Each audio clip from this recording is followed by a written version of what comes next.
نحمدہ ونصلی علی رسولہ الکریم اما بعد اعوذ باللہ من الشیطان الرجیم بسم اللہ الرحمن الرحیم رب اشرح لی صدری ویسر لی امری واحلل عقدۃ من لسانی یفقہوا قولی۔ السلام علیکم ورحمۃ اللہ وبرکاتہ۔ کیسے ہیں آپ سب؟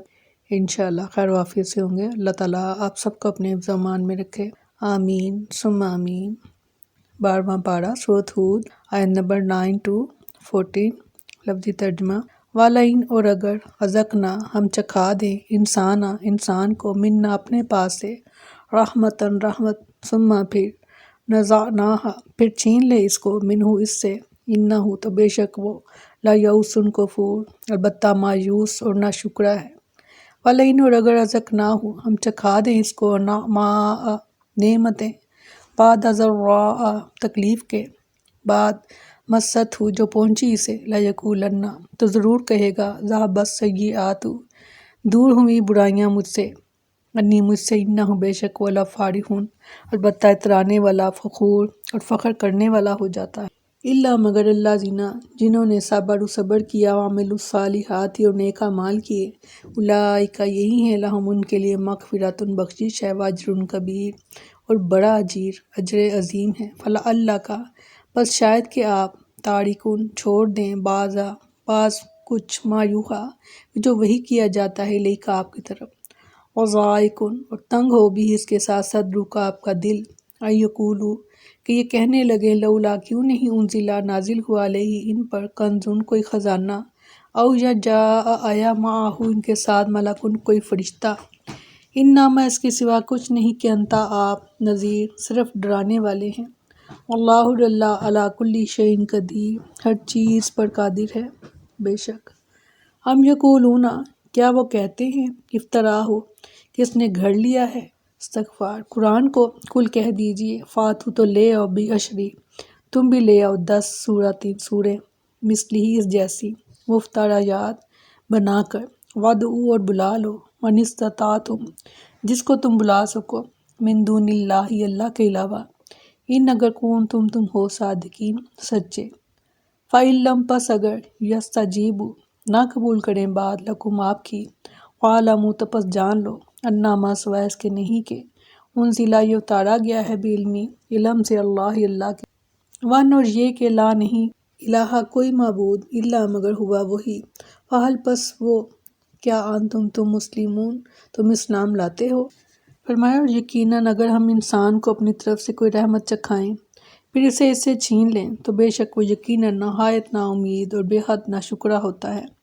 اور بے شک اگر ہم اسے کوئی نعمت چکھائیں کسی تکلیف کے بعد جو اسے پہنچی ہو، تو یقیناً ضرور کہے گا کہ سب تکلیفیں مجھ سے دور ہو گئیں، بلا شبہ وہ یقیناً بہت پھولنے والا، بہت فخر کرنے والا ہے۔ ان آیات میں اللہ تعالیٰ نے انسان کی اس مذموم صفت کا ذکر فرمایا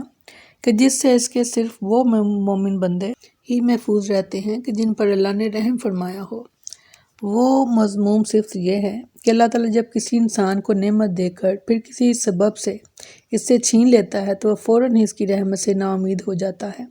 اور ناشکری اور اس کی برائی بیان کرنے پر اتر آتا ہے، استغفار۔ اگر اسے بیماری یا تکلیف کے بعد، صحت اور محتاجی کے بعد خوشحالی سے نوازتا ہے تو کہنے لگتا ہے، اب کیا ہے، اب تو آرام اور راحت ہے اور عیش و خوشحالی ہے، اور اس خوشحالی میں ایسا مگن ہو جاتا ہے کہ اس نعمت پر اپنے خالق اور رزاق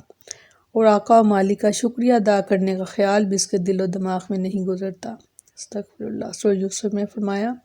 بے شک حقیقت یہ ہے کہ اللہ کی رحمت سے نا امید نہیں ہوتے مگر وہی لوگ جو کافر ہیں۔ سورہ بقرہ میں فرمایا، سو تم مجھے یاد کرو، میں تمہیں یاد کروں گا، اور میرا شکر کرو اور میری ناشکری مت کرو۔ فرمایا، مگر وہ لوگ جنہوں نے صبر کیا اور نیک اعمال کیے، یہ لوگ ہیں کہ جن کے لیے بڑی بخشش اور بہت بڑا اجر ہے۔ گزشتہ آیات میں اللہ تعالیٰ نے انسانوں کی بالعموم ایک مذموم صفت کو بیان کیا ہے، اور اس آیت میں صفت سے ان مومنین کو مستثنیٰ قرار دیا ہے جو اپنی زندگی میں کسی بھی حال میں صبر کا دامن نہیں چھوڑتے اور اعمال صالحہ کرتے رہتے ہیں۔ مذموم صفت یہ ہے کہ اللہ تعالیٰ جب کسی انسان کو نعمت دے کر پھر کسی سبب سے اسے چھین لیتا ہے تو وہ فوراً ہی اس کی رحمت سے نا امید ہو جاتا ہے اور ناشکری اور اللہ کی، استغفار، بڑائی بیان کرنے پر اتر آتا ہے، اور اگر اسے بیماری اور تکلیف کے بعد صحت اور محتاجی کے بعد خوشحالی سے نوازتا ہے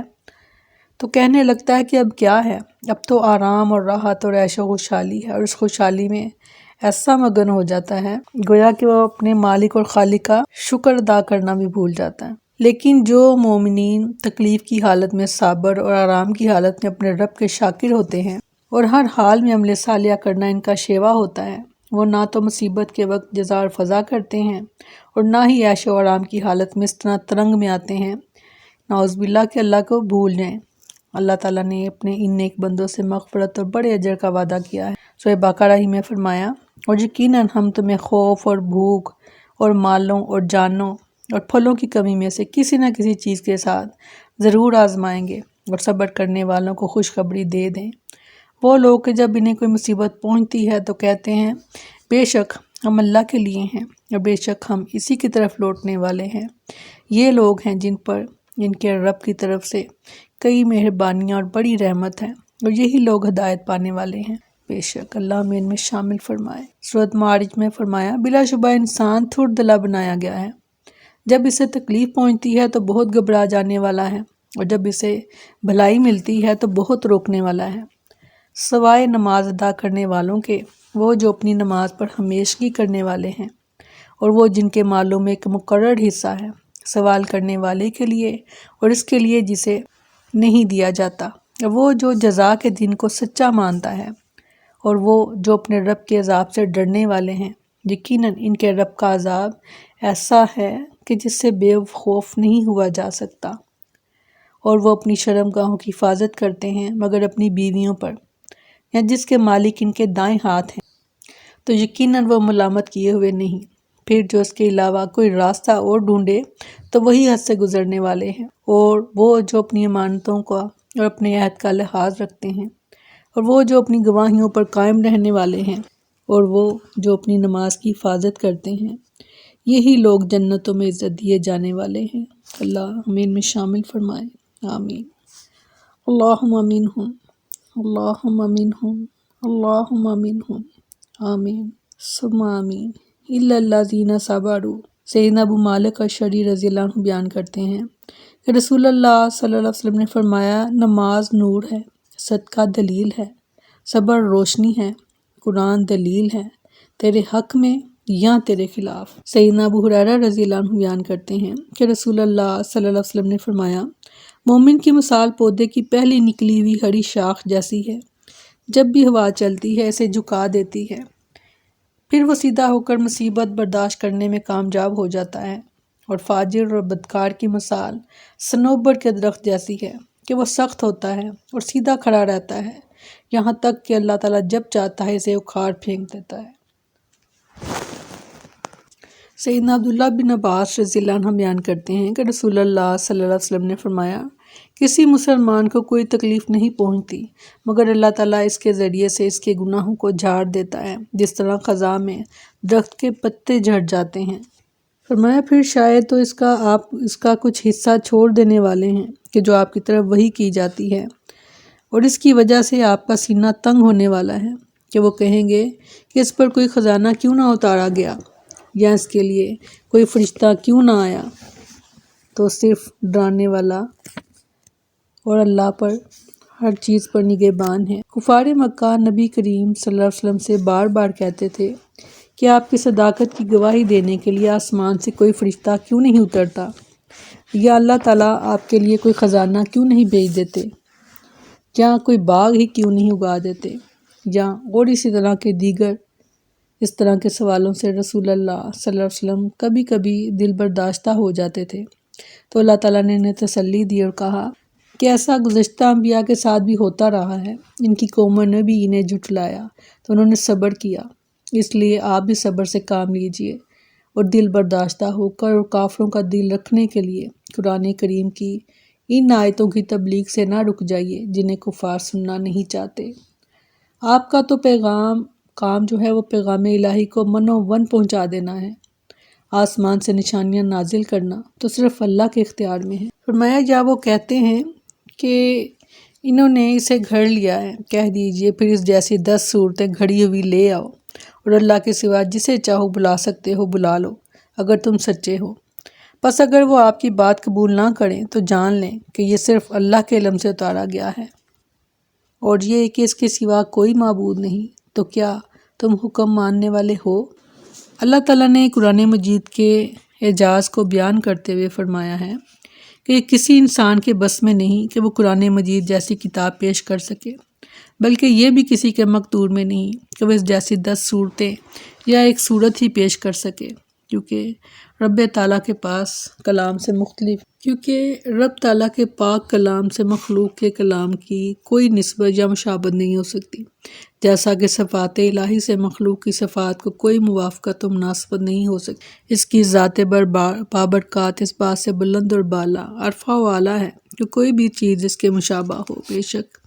اس کے سوا کوئی معبود ہے اور نہ ہی پروردگار۔ اگلی آیت میں فرمایا کہ مسلمانوں، اگر کفار عرب تمہارے اس چیلنج کا جواب نہ دے سکے تو تمہارے علم و یقین میں اضافہ اور پختگی آ جانی چاہیے کہ وہ ایسا کبھی نہیں کر سکتے، اس لیے کہ اس قرآن کا معجزانہ نظم اور اس کی ترتیب کسی انسان کے بس کی بات نہیں۔ یہ اللہ تعالیٰ ہی کی طرف سے پیغمبر آخر الزماں کو عطا کیا جانے والا سب سے عظیم معجزہ ہے، جیسا کہ سیدنا ابو ہریرہ رضی اللہ عنہ بیان کرتے ہیں کہ رسول اللہ صلی اللہ علیہ وسلم نے فرمایا،